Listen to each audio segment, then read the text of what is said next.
नमस्कार, मेरा नाम है डॉक्टर पूर्व धवन और आज इस वीडियो में हम बात करने वाले हैं डायबिटिक नेफ्रोपैथी के बारे में। डायबिटीज़ एक ऐसी बीमारी है जो आपको हर दूसरे घर में देखने को मिल जाती है। आपके पेरेंट्स में भी होती है, ग्रैंड पेरेंट्स में भी होती है और ख़ासकर जैसे हमारी एज बढ़ती है 50, 60, 70, जिनकी लाइफ में एक्टिविटी नहीं कम है, जो एक्सरसाइज नहीं करते, उन लोगों में ज़्यादा देखने को मिल जाती है। शहरों में ज़्यादा देखने को मिलती है, गाँवों में कम देखने को मिलती है। अब डायबिटीज़ इतनी कॉमन बीमारी है कि हर कोई इसे इग्नोर करने लगा है। शुगर ही तो है, डायबिटीज़ तो है, मेरे दोस्त को भी है, मेरे चाचे को भी है, मेरे पापा को भी थी, मुझे इस पे कुछ काम करने की ज़रूरत नहीं है, मुझे इसका ध्यान रखने की ज़रूरत नहीं है, मैं गोली खा लूँगा ठीक है। मगर हम ये भूल जाते हैं कि डायबिटीज़ खुद में बहुत बड़ी बीमारी है जो और बड़ी बीमारियों को पैदा करती है। कभी आपने सुना था कि किसी की किडनी खराब हो गई, ये तो सुना है, बट कभी ये सुना कि किडनी खराब हो गई डायबिटीज़ की वजह से। अगर कोई इंसान अपनी डायबिटीज़ का ध्यान नहीं रखता तो उसे कई टाइप की दिक्कतें देखने को मिलती हैं। हो सकता है कि उसको अंधापन हो जाए क्योंकि आइज़ खराब हो जाती हैं, जल्दी खराब हो जाती हैं। पेशेंट के दांत जल्दी गिर जाते हैं, एजिंग जल्दी होती है, बुढ़ापा जल्दी आपको देखने को मिल जाता है। आपको डायबिटिक न्यूरोपैथी देखने को मिल जाती है कि पैर के जो नसें हैं वो सुन्न रहने शुरू हो जाती है, आपको ठंडा गर्म कुछ महसूस होना बंद हो जाता है, घाव बन जाए तो भरने बंद हो जाते हैं। तो डायबिटीज़ से सिर्फ किडनी खराब नहीं हो रही, आपकी पूरी बॉडी खराब हो रही होती है। तो इसी वजह से डायबिटीज़ को कंट्रोल करना, मैनेज करना बहुत ज़्यादा ज़रूरी हो जाता है अपने आप को ठीक रखने के लिए। अब डायबिटीज़ किस तरह से आपके शरीर को नुकसान पहुंचाती है उसको भी हम समझने की कोशिश करेंगे, जिससे आप ये समझ पाएंगे कि ये आपकी किडनी क्यों खराब हुई। तो जब किसी को डायबिटीज़ होती है, शुगर लेवल ज़्यादा बने रहते हैं, तो वो जो ब्लड है जो पूरी बॉडी में सर्कुलेट कर रहा है उसके अंदर भी शुगर की मात्रा ज़्यादा है।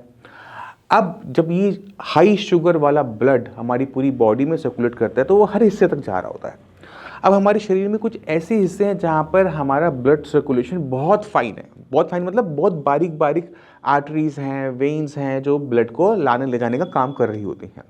तो जब किसी को डायबिटीज़ होती है तो सबसे बुरा असर उन्हीं माइक्रो कैपिलरीज़ के ऊपर पड़ता है जो ब्लड लेके जा रही थी। अब ये जो माइक्रो कैपिलरीज़ हैं ये हमारी बॉडी में किन किन हिस्सों में हैं, मोटे तौर पे उनको हम देखते हैं। हमारी आँखों के अंदर, हमारे आँख के पीछे जो पर्दा होता है जो हमें देखने में मदद करता है, रंग की पहचान करवा रहा है, शेप की पहचान करवा रहा है, इसकी जो ब्लड सप्लाई है वो बिल्कुल बारीक है। वो इतनी बारीक है कि आपकी सिर के बाल की भी 1/3 मोटाई होती है। इसी तरह से आपकी पैर की जो नसें होती हैं उनमें जो ब्लड सप्लाई है वो भी इतनी बारीक होती है। और इसी की तरह आपकी किडनी के अंदर जब खून साफ़ होने जाता है तो वहाँ पर भी जो ब्लड सप्लाई है वो बहुत ज़्यादा फाइन हो जाती है। तो जैसे ही आपकी डायबिटीज़ बढ़ी, शुगर लेवल बढ़े, तो सबसे ज़्यादा नुकसान इन्हीं छोटी माइक्रो जो कैपिलरीज़ हैं उनको नुकसान होना शुरू होता है कि उनमें जो ब्लड का फ्लो है ना वो कम हो जाता है। अब जब ब्लड का फ्लो कम हो गया तो ऑक्सीजन नहीं पहुंची, खाना नहीं पहुंचा, तो ये जो हिस्से हैं ना वो भूख से मरना शुरू कर देते हैं। और असर क्या होता है? अंधापन, पैर का सुन्नपन और आपकी किडनी का खराब होना। तो अगर हम अपनी किडनी को भी ठीक रखना चाहते हैं कि किडनी खराब ना हो, या फिर डायबिटीज़ की वजह से आपकी किडनी खराब हो रही है या हो चुकी है, हम उसे ठीक करना चाहते हैं, तो सबसे पहला काम हमें अब बताओ कहाँ करना चाहिए, किडनी पे या फिर डायबिटीज़ पे? डायबिटीज़ पे पहला काम करना पड़ेगा। क्यों करना पड़ेगा? क्योंकि अगर डायबिटीज़ ठीक होगी तो ही शरीर अपने जख्म भरना शुरू करेगा। क्योंकि जब हमारे शुगर लेवल ज़्यादा होते हैं तो हमारी बॉडी जो है वो वीक हो चुकी है। अब बॉडी में हमें स्ट्रेंथ डालनी है, तो जो गलती की थी उसे सुधारना पड़ेगा। जो आपने अपनी डायबिटीज़ को अनमैनेज छोड़ दिया था, अब उसे मैनेज दोबारा से करना पड़ेगा। जैसे ही शुगर आपकी मैनेज होनी शुरू होती है, आपको कुछ नहीं करना होता। आपकी बॉडी जो है ना उसके पास सेल्फ हीलिंग प्रोसेस है अपने आप। कोई भी जख्म होता है, कोई भी चोट लगती है, बॉडी कुछ हद तक तो अपने आप करती है। तो हमने बस बॉडी को वो माहौल, वो इन्वायरमेंट, वो एटमॉस्फेयर देना होता है जहाँ पे बॉडी अपने आप को ठीक करना स्टार्ट कर सके। तो पहला काम डायबिटीज़ को कंट्रोल में लेकर आओ। अब अगर हम अपनी किडनी की फंक्शनिंग को बढ़ाना चाहते हैं, क्रिएटिनिन को कम करना चाहते हैं, जीएफआर को सुधारना चाहते हैं, तो हमें अब किडनी के बारे में भी सोचना पड़ता है। आपकी शुगर ठीक हो गई, किडनी और ख़राब नहीं होगी, बट जो ख़राब हो गई है वो रिकवर करना बड़ा मुश्किल होता है। क्यों? क्योंकि किडनी के अंदर जब हम बायोप्सी करते हैं तो हमें 2 टाइप के हिस्से देखने को मिलते हैं। एक हिस्सा वो होता है जो किडनी का मर चुका है, और जो मर चुका है वो मरा ही रहेगा, वो ज़िंदा नहीं हो सकता, वो रीजनरेट नहीं हो सकता। ये फैक्ट है, इसको हमें मान लेना ज़रूरी है। मगर किडनी के अंदर एक और ऐसा बड़ा हिस्सा होता है जो भी मरा नहीं होता, वो वीक होता है, इन्फ्लेम्ड होता है, काम नहीं कर रहा होता, जिंदा है, काम नहीं कर रहा है। तो अगर हम उस हिस्से को वापस काम पे ले आते हैं ना, तो हमारे जो क्रिएटिनिन लेवल है वो बहुत तेज़ी से डाउन होने शुरू हो जाते हैं और रिजल्ट्स हमें विद इन अ मंथ और 2 देखने को मिल जाते हैं कि क्रिएटिनिन लेवल मेरा डाउन हो गया। अब ये जो हमने गेन किया, क्रिएटिनिन मेरा 6 था वो 3 आ गया, इसके बहुत मायने हैं। पहला कि मेरी बॉडी में अब जो ब्लड सर्कुलेट करेगा वो पहले से साफ सर्कुलेट करेगा, मेरी बॉडी पहले से ज़्यादा एनर्जी फील करेगी, मेरी बॉडी में जो सिम्टम आ रहे थे, स्वेलिंग आ रही थी, वो जाना शुरू कर देती है। इसके साथ साथ हमारी जो एजिंग प्रोसेस है, जो हमारी बॉडी डेटोरेट कर रही थी स्पीड से, वो कम हो जाती है, एज हमारी लंबी हो जाती है। अब एक बार आपके जब लेवल नीचे चले जाते हैं तो उसके बाद जो सबसे ज़रूरी काम होता है वो है मेंटेनेंस का, कि क्रिएटिनिन लेवल अब और ना बढ़े, जो है वहीं पर स्टेबल बने रहे। अगर हम ये 2 चीज़ें अचीव कर लेते हैं तो हमारा जो पेशेंट है, हमारा जो फैमिली मेम्बर है, उसकी लाइफ ईजी हो जाती है। डायलिसिस की जो हर टाइम तलवार सिर पर लटकी रहती है वो ख़त्म हो जाती है। तो बहुत ज़रूरी है समझना अपने शरीर को और उस शरीर के दुश्मनों को। जैसे डायबिटीज़ जो है वो शरीर का सबसे बड़ा दुश्मन है। अगर आपको डायबिटीज़ है तो आपको उस पर काम करने की ज़रूरत है। मेडिसिन खाकर नहीं, खाने को बदल के, एक्सरसाइज को अपनी लाइफ में डालकर, काम को पीछे छोड़कर, स्ट्रेस कम लेकर। क्योंकि अगर हम ये सारी चीज़ें नहीं करेंगे तो जो चीज़ हमने आज तक बिल्ड की है, जो हमने बनाया है, वो सब का सब बेकार हो जाता है। तो बहुत ज़रूरी है अपनी बॉडी पे काम करना। और एक बार जैसे आप 40s में टच करना स्टार्ट कर दो तो आपको काम को सेकेंडरी करना होता है, फैमिली को ऊपर लेके जाना है। जब आप फैमिली को ऊपर लेके जाते हो तो आपको अपनी बॉडी पे काम करना ही पड़ता है। मैं उम्मीद करता हूँ इस वीडियो से काफ़ी कुछ समझ गए कि डायबिटीज़ किस तरह से किडनी को नुकसान पहुंचाती है। मगर जाने से पहले मैं चाहता हूँ कि कुछ रिपोर्ट्स को देख के जाओ, कुछ पेशेंट्स के टेस्टिमोनियल से मैं आपको यहाँ पे लिंक में दे दूंगा, कुछ यहाँ दिखा दूंगा, जिससे आपको एक क्लियर कट आइडिया मिलेगा कि किस तरह से आप अपनी किडनी फेलियर को हरा सकते हो, कैसे उसको मैनेज कर सकते हो। इसी के साथ आप सभी में चलने की आज्ञा चाहता हूँ। मिलते हैं अगली वीडियो में, तब तक के लिए नमस्कार। आज मैं आपको मिलवाना चाहता हूँ मोहम्मद कालिम से। मोहम्मद कालिम, आपको किडनी की दिक्कत कब शुरू हुई थी? जी, मेरे को फरवरी से स्टार्टिंग था और राम मनोहर लोहिया से दिखा रहे थे तो वहाँ मेरे को खाली जांच हो रहा था, दवा ववा नहीं चल रहा था। अच्छा। फिर मैं बिहार चला गया, फिर बिहार से ट्रीटमेंट चालू किया, 1-2 महीना चला, फिर उससे ज़्यादा हो गया। तो फरवरी में आपका लेवल कितना था? 4.5 था। 4.5 था। जी।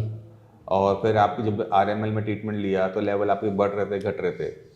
9.49 था। 9.49 पहुंच गया था। जी। तो धीरे धीरे बढ़ते हुए फरवरी से लेकर नवंबर तक बढ़ता चला गया। जी, नवंबर तक बढ़ते चला गया। अच्छा, तो डॉक्टर ने कुछ बताया था कि किडनी क्यों खराब हो रही है? सिर्फ चेकअप हो रहा था, 2 से 2.5 महीना मेरा चेकअप हो रहा, उससे मुझे कोई फ़र्क नहीं पड़ा तो मैं गांव भेजा। कुछ तो दवाई दी होगी साथ में? कुछ भी दवाई नहीं चला, कुछ भी नहीं दिया? RML में कुछ भी दवाई नहीं दिया, सिर्फ टेस्ट होता रहा। फिर मैं पटना के डॉक्टर को दिखाया, वहाँ जा कर के कुछ दवाई दिए तो कुछ कंट्रोल हुआ, तो ये चला गया। फिर कि कंट्रोल हो गया तो फिर मैं जा रहा हूँ कमाने के लिए, घर पे बैठा कुछ नहीं होगा।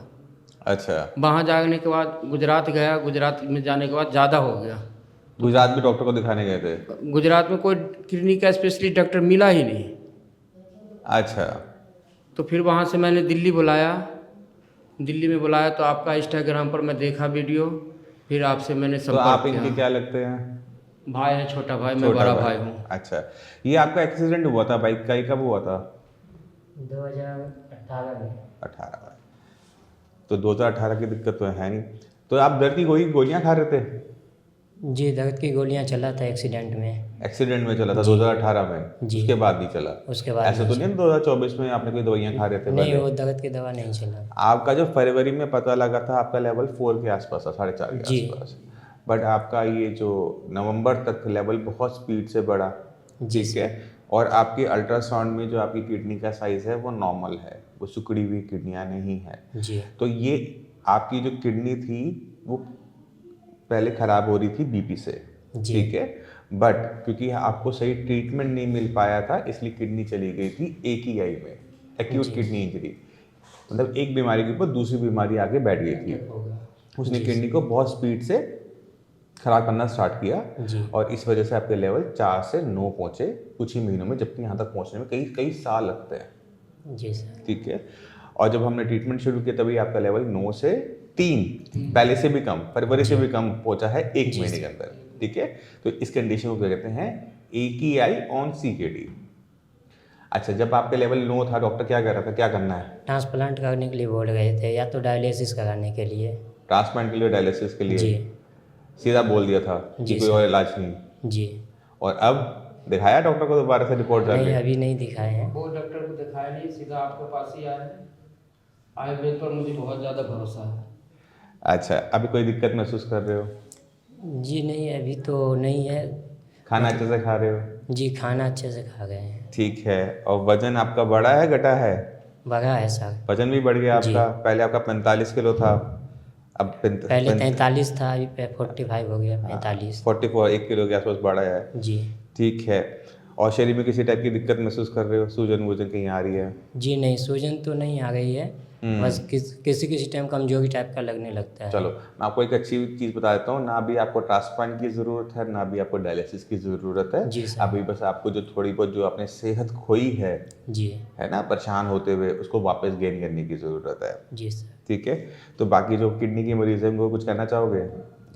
ये आयुर्वेद बहुत अच्छा है, यहाँ आइए, मिलिए उस डॉक्टर पुरुधवन से।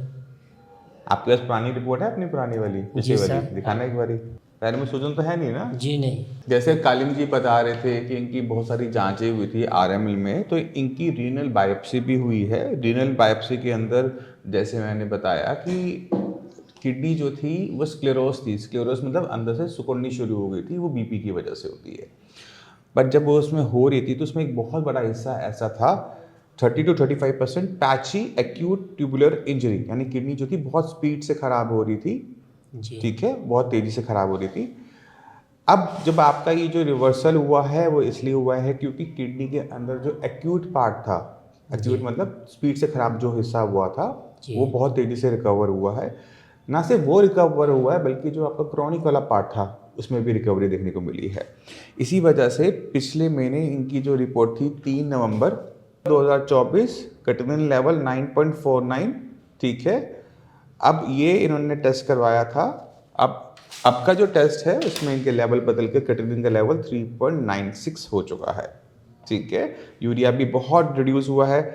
पहले इनका यूरिया था 119, 120 के आसपास था, अब 60, बिल्कुल हाफ हो गया है। तो इतने बड़े बदलाव तब किडनी के अंदर आते हैं जब किडनी के अंदर जो सूजन वाला हिस्सा है वो ज़्यादा हो। अगर किडनी के अंदर हिस्सा मर जाता है तो वो रिकवर नहीं करता है। अगर किडनी के अंदर सूजन बहुत तेज़ी से फैला है तो वो करता है। अभी भी आपका जो संकट है वो पूरी तरह से ख़त्म नहीं हुआ है, इस चीज़ का ध्यान रखिएगा। आपका जो बाइकार्बोनेट लेवल आया है आज, वो बहुत कम आया है। ठीक है। और इसी वजह से जो किडनी थी वो AKI के अंदर भी शायद थी, तेज़ी से ख़राब हो रही थी। तो आपने ध्यान रखना है कि कुछ भी खट्टा नहीं खाना है, संतरा, मौसमी, आम, इन सब से बच के रहना। जी। और आपको एक गोली देते हैं हम सोडा की, खून का तेजाब को बुझाने वाली, जी सर। उसकी मात्रा मैं बढ़ा रहा हूँ जिससे आपका जो ब्लड है वो नॉर्मल की तरह हो जाए और किडनी को जो नुकसान ये पहुँचा है वो और भी रिकवर हो जाए। ठीक है। तो आने वाले टाइम में पता लगेगा कि किडनी कितना रिकवर कर सकती है, क्योंकि किडनी के अंदर जो अभी मरा हुआ हिस्सा आ रहा है वो जिंदा नहीं होगा, बट और हिस्सा ना मरे इसका हम कर सकते हैं। ठीक है। तो अभी ना डायलिसिस करवाना पड़ेगा ना ट्रांसप्लांट लंबे टाइम तक। खुश हो? जी सर। अब तो खुश हो ना? जी सर। ठीक है। चलो अब अपना करो, अपना खाओ पियो, जो काम करना है काम सर करो। खाने में क्या क्या खाना है? अब आप क्या खाना चाहते हो? सुबह उठ के पराठे लो, गाजर मूली प्याज गोभी का, आलू का छोड़ के किसी भी सब्जी का सूखा पराठा ले लो। जी सर। ठीक है। ऊपर हल्का थोड़ा बहुत अगर सफ़ेद मक्खन रखना है या मलाई रखनी है, घी रखना है, वो रख सकते हो, बट तवे पे नहीं लगेगा। ठीक है। रोटी सब्जी जो अपनी आपको दे रखी है पूरी खाओ, चावल खाने चावल खाओ, मना नहीं है, नॉन वेज पूरा बंद रहेगा। जी सर। और चाय कॉफ़ी का सेवन बिल्कुल भी नहीं करोगे। जी सर, वो तो नहीं। ठीक है। और ये जो खाने पीने पे जो परहेज है वो पूरे जीवन काल के लिए है। जी सर। जिंदा रहना है तो फिर हाँ, अगर आपको अपनी सेहत को ठीक बनाए रखना है तो खाने पीने का जो छोटा मोटा परहेज हमने दे रखा है, खट्टी चीज़ों से परहेज और चाय कॉफ़ी से परहेज, ये पूरी ज़िंदगी चलेगा। दूध लो, कोई दिक्कत नहीं है, चाय पत्ती किसी भी फॉर्म में नहीं लोगे, ना ब्लैक टी लेनी है, ना आपने ग्रीन टी लेनी है, ना दूध वाली चाय लेनी है, कोई चाय नहीं लेनी। जी सर। ठीक है, इसको करो। और अभी 1 महीना हुआ ट्रीटमेंट लेते हुए, जी उम्मीद सर। करते हैं कि आने वाले 1-2 महीने में और हमारा बढ़िया सुधार हो जाएगा, फिर आपसे दोबारा मिलेंगे। ठीक है। जी ठीक है।